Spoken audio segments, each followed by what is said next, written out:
मित्रों नमस्कार। मैं महेंद्र कुमार सहगल यूट्यूब चैनल में आपका स्वागत करता हूं और आशा करता हूं कि आप सभी लोग बहुत अच्छे होंगे। मित्रों, आज हम लोग जीव विज्ञान में वैकल्पिक प्रश्नों की व्याख्या के बारे में अध्ययन करेंगे। मित्रों, आइए हम लोग देखते हैं, क्वेश्चन नंबर 1 की बात करते हैं। देखिए क्या कह रहा है। क्वेश्चन नंबर 1 क्या कह रहा है? कह रहा है किस कोशिकांग को बायोप्लास्ट की संज्ञा दी गई? किस कोशिकांग को बायोप्लास्ट की संज्ञा दी गई? तो बताइए मित्रों।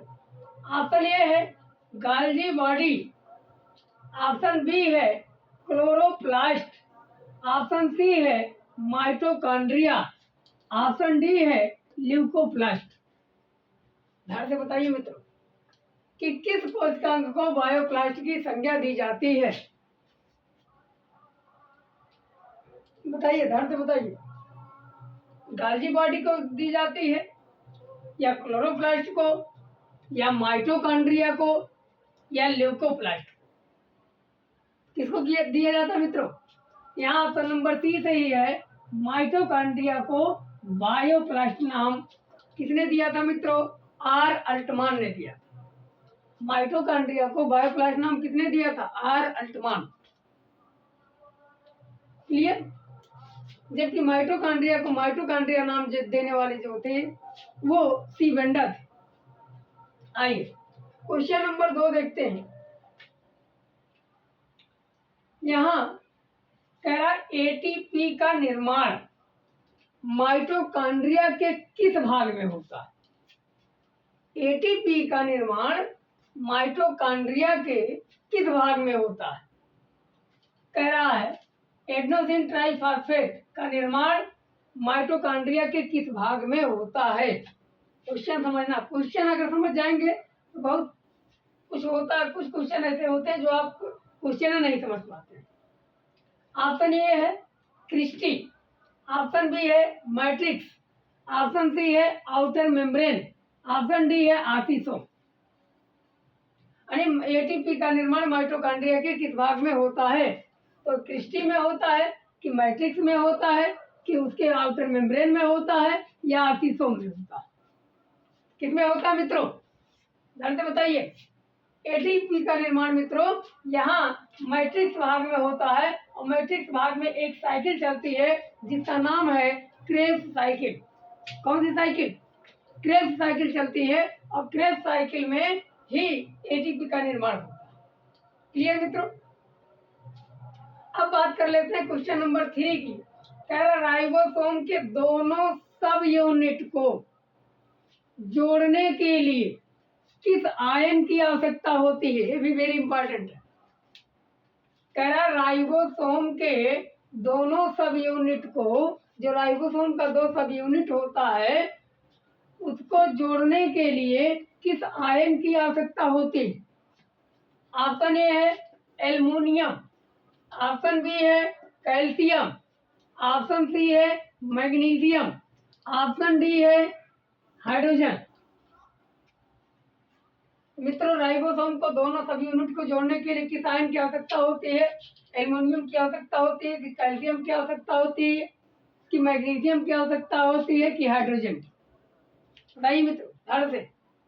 आपको हमने ऑफलाइन और ऑनलाइन दोनों क्लास में पढ़ाया है कि यहाँ मैग्नीशियम की आवश्यकता होती है, और मैग्नीशियम आयन के कारण 0.001 जो है कंसेंट्रेशन पर जो है मैग्नीशियम आयन की उपस्थिति में एक दूसरे से सब यूनिट जुड़े रहते हैं। जैसे आपको हमने इसे बताया, यहाँ ये है मान लीजिए 30 और ये है 50 ये 50 और ये है 30। दोनों जो सभी यूनिट जुड़े होते हैं, इसका कंसेंट्रेशन कितना होता है मित्रों? 0.001 मोलर पर किस आयन की उपस्थिति में? मैग्नीशियम आयन की उपस्थिति में एक दूसरे से क्या रहते हैं? चिपके रहते हैं। आइए क्वेश्चन नंबर 4 कह रहा है पॉलीराइबोसोम का निर्माण मुख्यतः किस समय होता है? क्या कह रहा? पॉलीराइबोसोम का निर्माण मुख्यतः किस समय होता है? ऑप्शन ए है लिपिड सिंथेसिस, ऑप्शन बी है कोलेस्ट्रॉल डाइजेशन, या ऑप्शन सी है प्रोटीन सिंथेसिस, ऑप्शन डी है ए एंड बी दोनों। बताइए मित्रों, पॉलीराइबोसोम का निर्माण मुख्यतः किस समय होता है? पॉलीराइबोसोम का निर्माण कब होता है? ये हमने बताया है, पॉलीराइबोसोम का निर्माण जब प्रोटीन की सिंथेसिस होती है तब ये पॉलीराइबोसोम का निर्माण होता है। तो ऑप्शन नंबर सी सही है, प्रोटीन सिंथेसिस के समय। प्रोटीन सिंथेसिस के समय ऑप्शन नंबर सी सही है। आइए क्वेश्चन नंबर 5 को देखते हैं। प्रयोगशाला में प्रोटीन सिंथेसिस सर्वप्रथम किसने किया? प्रयोगशाला में प्रोटीन सिंथेसिस सर्वप्रथम किसने किया? यानी लैब में सबसे पहले प्रोटीन का संश्लेषण को सर्वप्रथम किसने कराया? ऑप्शन ए है रॉबिन्सन, ऑप्शन बी है नोमुरा, और ऑप्शन सी है कोलिकर, ऑप्शन डी है रॉबर्ट ब्राउन। बताइए मित्रों, किसने किया था? प्रयोगशाला में सबसे पहले प्रोटीन संश्लेषण किसने करवाया? तो रॉबिन्सन ने कराया, या नोमुरा ने करवाया, या कोलिकर ने करवाया, या रॉबर्ट ब्राउन ने कराया? बताइए मित्रों। इसका ऑप्शन नंबर बी सही है। सबसे पहले लैब में जो प्रोटीन संश्लेषण करवाया वो नोमुरा ने करवाया। किसने करवाया? नोमुरा ने करवाया। क्लियर? अब क्वेश्चन नंबर 6 देखते हैं। ये कह रहा है जीवाणु एवं नीले हरे शैवालों में किस प्रकार के राइबोसोम पाए जाते हैं? बताइए, जीवाणु एवं नीले हरे शैवाल यानी bacteria and blue green algae में किस प्रकार के राइबोसोम पाए जाते हैं? ऑप्शन ए है 80S, ऑप्शन बी है 50S, ऑप्शन सी है 60S, ऑप्शन डी है 70S। तो जीवाणु और नीले हरे शैवालों में किस प्रकार के राइबोसोम पाए जाते हैं मित्रों? तो किस प्रकार के? 70S टाइप के राइबोसोम पाए जाते हैं। ऑप्शन नंबर डी सही है। क्यों?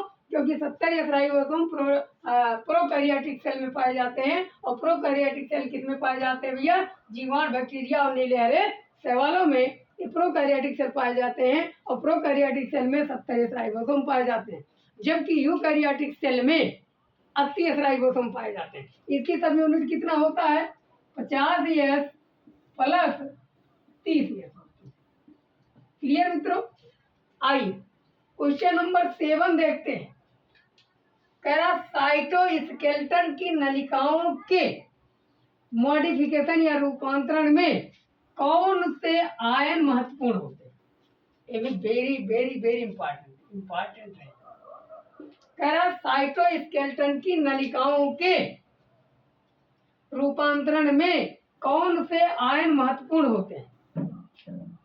तो ऑप्शन ए क्या है मित्रों? मैग्नीशियम और कैल्शियम आयन, ऑप्शन बी है कैल्शियम और पोटेशियम आयन, ऑप्शन सी है कैल्शियम और हाइड्रोजन आयन, ऑप्शन डी है एल्युमिनियम एंड मैग्नीशियम आयन।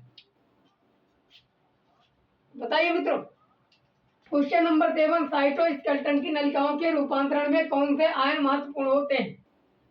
तो साइटोस्केलेटन में केवल 2 आयन होते हैं, जिसका नाम है मैग्नीशियम और कैल्शियम आयन। ये दोनों साइटोस्केलेटन में क्या करते हैं? भाग लेते हैं। क्लियर? आइए क्वेश्चन नंबर 8 देखते हैं। ये कह रहा है कोशिका विभाजन सेल डिवीजन में कौन सा कोशिकांग स्पाइंडल फाइबर का निर्माण करता है? फिर से देखिए, सेल डिवीजन में कौन सा कोशिकांग या सेल ऑर्गेनेल स्पाइंडल फाइबर का क्या करता है? निर्माण करते हैं।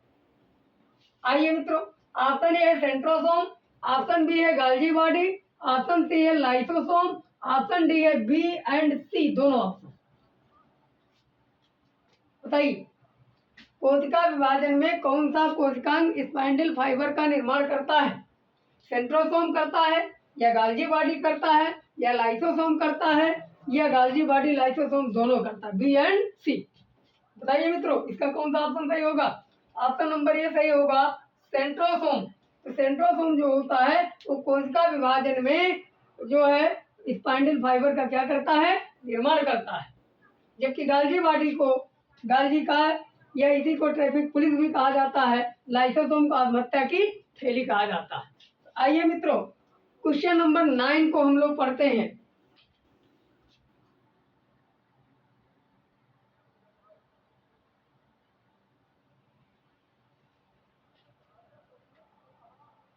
आइए मित्रों, हम लोग क्वेश्चन नंबर 9 देखते हैं। क्या कह रहा, कह रहा पुरानी रक्त कोशिकाएं किसके कारण नष्ट हो जाती? पुरानी रक्त कोशिकाएं किसके कारण नष्ट हो जाती? देखिए क्या कह रहा। ऑप्शन नंबर ए है गाल्जी बॉडी, ऑप्शन बी है लाइसोसोम, ऑप्शन सी है लिम्फोसाइट, ऑप्शन डी है प्रोथ्रोम्बिन। बताइए मित्र, कौन पुरानी रक्त कोशिकाएं किसके कारण नष्ट हो जाती? क्वेश्चन ये पूछा गया है। ऑप्शन ए क्या है, गाल्जी बॉडी, ऑप्शन बी है लाइसोसोम, ऑप्शन सी है लिम्फोसाइट, ऑप्शन डी है प्रोथ्रोम्बिन। बताइए मित्रों, इसका ऑप्शन नंबर भी सही है। लाइसोसोम जो होती है ये इसे आत्महत्या की थैली कहा जाता है, और आत्महत्या की थैली इसलिए कहा जाता है क्योंकि ये हाइड्रोलिसिस के कारण ये क्या कर लेता है, हाइड्रोलाइटिक एंजाइम के कारण ये आत्महत्या करता है। जबकि गाल्जी बॉडी को ट्रैफिक पुलिस कहा जाता है। और लिम्फोसाइट आपके ब्लड में होते हैं जिसे एसपीजी कमांडो के नाम से भी जाना जाता है। और प्रोथ्रोम्बिन ब्लड में एक प्रोटीन यानी प्लाज्मा में प्रोटीन पाया जाता है। प्लाज्मा में 4 प्रोटीन पाए जाते हैं, एजीपीएफ, albumin, globulin, prothrombin, fibrinogen. Clear मित्रों। अब क्वेश्चन नंबर 10 देखते हैं। 10, कौन सा कोशिकांग नष्ट होकर कैंसर के निर्माण में मदद करता है? कौन सा कोशिकांग नष्ट होकर कैंसर के निर्माण में मदद करता है? क्वेश्चन देखो क्या कह रहा है। ऑप्शन ए है लाइसोसोम, ऑप्शन बी है लिम्फ नोड, ऑप्शन सी है बेसोफिल्स, ऑप्शन डी है फाइब्रिन। बताइए मित्रों, कौन सा कोशिकांग ऐसा है कि जो स्वयं नष्ट होकर के किसका कैंसर के निर्माण को क्या करता है, निर्माण में सहायता करता है, मदद करता है? तो lysosome, lymph node, basophils, fibrin. यहाँ ऑप्शन नंबर ए सही है, लाइसोसोम। लाइसोसोम ही जो होता है वो स्वयं ये नष्ट होकर के बल्कि कैंसर के निर्माण में क्या करता है, मदद करता है। आइए क्वेश्चन नंबर 11 देखते हैं। कह रहा है क्लोरोफिल कहाँ स्थित होता है? क्लोरोफिल कहाँ स्थित होता है?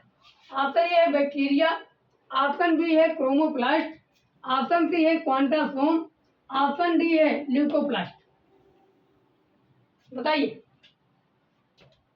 क्लोरोफिल कहाँ स्थित होता है? बैक्टीरिया में स्थित होता है, क्रोमोप्लास्ट में स्थित होता है, क्वांटासोम में स्थित होता है, ल्यूकोप्लास्ट। बताइए मित्रों ध्यान से। क्लोरोफिल जो होता है मित्रों, ऑप्शन नंबर सी सही है, ये क्वांटासोम में स्थित होता है, क्वांटासोम के अंदर होता है। किसमें स्थित होता है मित्रों? क्वांटासोम के अंदर स्थित होता है। जाने रहिए क्लोरोफिल कहाँ स्थित होता है? क्वांटासोम। किसमें? क्वांटासोम में स्थित होता है। आइए यानी क्लोरोप्लास्ट के अंदर जो होता है वो क्वांटासोम पाया जाता है, क्वांटासोम के अंदर जो पाए जाते हैं वो क्लोरोफिल पाया जाता है। वैसे तो क्लोरोप्लास्ट के अंदर 2 भाग होते हैं, ग्रेना और स्ट्रोमा। ग्रेना में थाइलाकोइड लैमेली होता है, थाइलाकोइड लैमेली के अंदर क्वांटासोम पाया जाता है और क्वांटासोम के अंदर क्लोरोफिल पाया जाता है। क्लियर। आइए अब कह रहा है क्वेश्चन नंबर 12 कह रहा है कि टमाटर का लाल रंग क्यों होता है? बताइए टमाटर का लाल रंग क्यों होता है?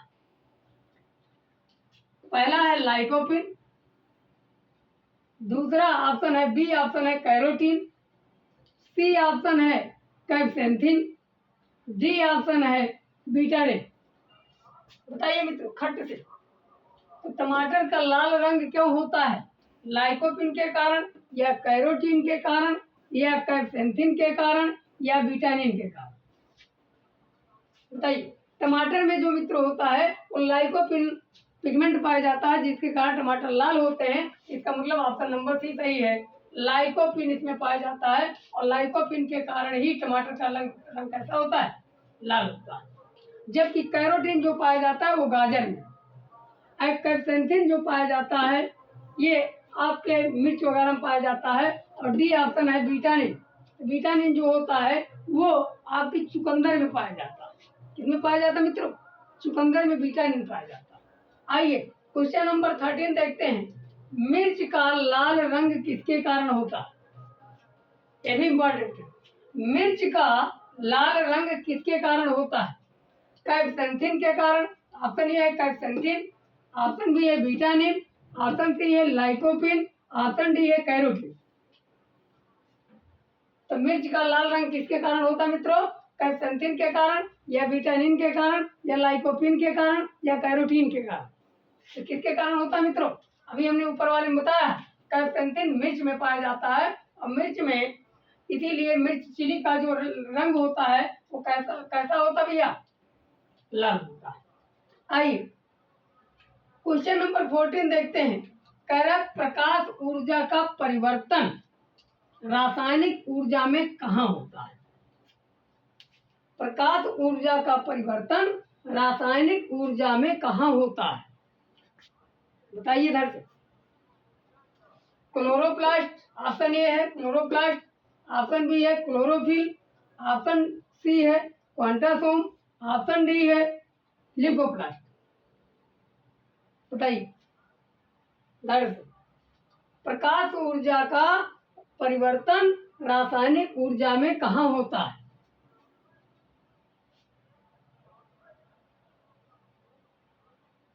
क्लोरोप्लास्ट में होता है कि क्लोरोफिल में होता है कि क्वांटासोम में होता है कि ल्यूकोप्लास्ट में होता है, बताइए। इसका ऑप्शन नंबर भी सही है, क्लोरोफिल में होता है। और क्लोरोफिल जो कहाँ पाया जाता है, ये क्लोरोप्लास्ट में पाया जाता है। तो क्लोरोप्लास्ट में क्वांटासोम पाया जाता है, क्वांटासोम के अंदर क्लोरोफिल पाई जाती है। तो इसका ऑप्शन नंबर बी सही है। आइए क्वेश्चन नंबर 14 देखते हैं। 15वां क्वेश्चन नंबर 15 देखते हैं। कह रहा फोटोसिंथेसिस और प्रोटीन सिंथेसिस और फैटी एसिड के संश्लेषण का कार्य कौन करता है, यानी प्रकाश संश्लेषण और प्रोटीन संश्लेषण और जो है वसी अम्ल का संश्लेषण का कार्य कौन करता है। गाल्जी बॉडी ऑप्शन ए है, ऑप्शन बी है लाइसोसोम, ऑप्शन सी है क्लोरोप्लास्ट, ऑप्शन डी है सेल वॉल। बताइए मित्रों, प्रकाश संश्लेषण और प्रोटीन संश्लेषण और वसी अम्ल का संश्लेषण, फैटी एसिड का संश्लेषण का कार्य कौन करता है। गाल्जी बॉडी करता है या लाइसोसोम करता है या क्लोरोप्लास्ट करता है या सेल वॉल करता है, बताइए मित्रों खट से। यहाँ कौन करता है मित्रों, क्लोरोप्लास्ट ही इसका जो है ऑप्शन सी सही है। तो क्लोरोप्लास्ट जो होता है वो आपका फोटोसिंथेसिस भी करवाता है, प्रोटीन संश्लेषण भी करवाता है, फैटी एसिड का संश्लेषण भी करवाता है, समझ गए। जबकि गाल्जी बॉडी आपको हम कई बार बता चुके, उसका भित्त का निर्माण करता है, सेल प्लेट का निर्माण करता है, सियालिक एसिड का संश्लेषण करवाता है, एन एसिटिल ग्लूकोसामाइन का संश्लेषण करवाता है, एक्रोसोम को गलाता है, उसका निर्माण भी करता है, सभी हार्मोनों को स्रावित करने में भाग लेता है। जबकि लाइसोसोम का आत्महत्यक थैली कही जाती है। सेल वॉल कोशिका भित्त जो है ये प्लांट सेल में पाया जाता है। मित्रों आज के लिए बस इतना ही। अगर ये वीडियो आपको अच्छा लगा होगा तो कृपया लाइक, सब्सक्राइब एवं शेयर कर दीजिएगा। धन्यवाद।